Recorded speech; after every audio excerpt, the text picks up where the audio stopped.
7.7 মাত্রার এক শক্তিশালী ভূমিকম্পে কেঁপে উঠেছে প্রতিবেশী দেশ মিয়ানমার।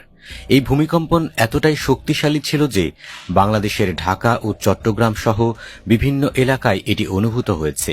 প্রতিবেশী রাষ্ট্রে এত বড় ধরনের ভূমিকম্প হলেও এই যাত্রায় বেঁচে গেছে বাংলাদেশ। দেশের কোথাও কোনো ক্ষয়ক্ষতির তথ্য পাওয়া যায়নি, কিন্তু মিয়ানমারের আরেক প্রতিবেশী থাইল্যান্ডের ভাগ্য তেমন সহায় ছিল না। মিয়ানমার থেকে 900 কিলোমিটার দূরে হলেও থাইল্যান্ডের ব্যাংককে ব্যাপক ক্ষয়ক্ষতি হয়েছে। সেখানে প্রাণ হারিয়েছে অন্তত 144 জন। এই সংখ্যা আরও বাড়তে পারে বলে আশঙ্কা করা হচ্ছে। প্রশ্ন উঠছে, এই মাত্রার ভূমিকম্প যদি ঢাকায় বা তার কাছাকাছি কোথাও আঘাত হানে তাহলে কি ঘটবে? বিশেষজ্ঞরা বলছেন, ইন্ডিয়ান, ইউরেশীয় এবং বার্মিজ এই তিনটি টেকটনিক প্লেটের সন্ধিক্ষণে অবস্থান করা বাংলাদেশ পৃথিবীর অন্যতম ভূমিকম্প প্রবণ অঞ্চল। ইন্ডিয়ান টেকটনিক প্লেট ক্রমাগত উত্তর দিকে সরতে থাকায় মধুপুর ও ডাউকি ফল্টে চাপ সৃষ্টি হচ্ছে। ফলে বাংলাদেশে 7 মাত্রা বা এর চেয়ে শক্তিশালী ভূমিকম্পের সম্ভাবনা আরও বাড়ছে। কিন্তু এত বড় মাত্রার ভূমিকম্প সামলানোর মতো যথেষ্ট প্রস্তুতি কি বাংলাদেশের আছে? এ বিষয়ে বুয়েটের নগর ও অঞ্চল পরিকল্পনা বিভাগের অধ্যাপক ইশরাত ইসলাম বলেছেন, বাংলাদেশ ভূমিকম্পের ক্ষেত্রে অত্যন্ত ঝুঁকির মধ্যে আছে। বিষয়টি নিয়ে বিচ্ছিন্ন কিছু কাজ হচ্ছে ঠিকই, কিন্তু ভূমিকম্প সহ্য করবে এমন ভবন নির্মাণে তদারকির কিছুই হচ্ছে না। এছাড়া ভূমিকম্প ঘটে গেলে এর পরের ধাপে করণীয় কি, সে বিষয়েও আমাদের কমিউনিটি সচেতন না।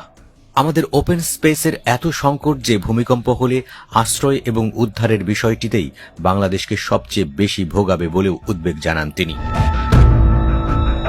সম্প্রতি রাজুকের এক গবেষণায় বলা হয়েছে, টাঙ্গাইলের মধুপুর ফল্টে 6.9 মাত্রার ভূমিকম্প হলে ঢাকার 40.28 থেকে 65.83% ভবন ধসে পড়তে পারে। এমন ভূমিকম্প ভোরে হলে 2.1 থেকে 3.1 লাখ, দুপুরে হলে 2.7 থেকে 4 লাখ এবং রাতে হলে 3.2 থেকে 5 লাখ মানুষের মৃত্যু হতে পারে। একইভাবে সিলেটে যদি 7.1 মাত্রার ভূমিকম্প আঘাত হানে তাহলে ঢাকায় 40,935 থেকে 3,14,000 ভবন ক্ষতিগ্রস্ত হতে পারে। রাজউকের জরিপ করা 3,252টি ভবনের মধ্যে 42টিকে উচ্চ ঝুঁকিপূর্ণ হিসেবে চিহ্নিত করে ভেঙে ফেলার সুপারিশ করা হয়েছে, কিন্তু এতে কর্ণপাত না করে ভবনগুলোতে এখনও দিব্যি ব্যবসা চালাচ্ছেন কিংবা বসবাস করছে মানুষ।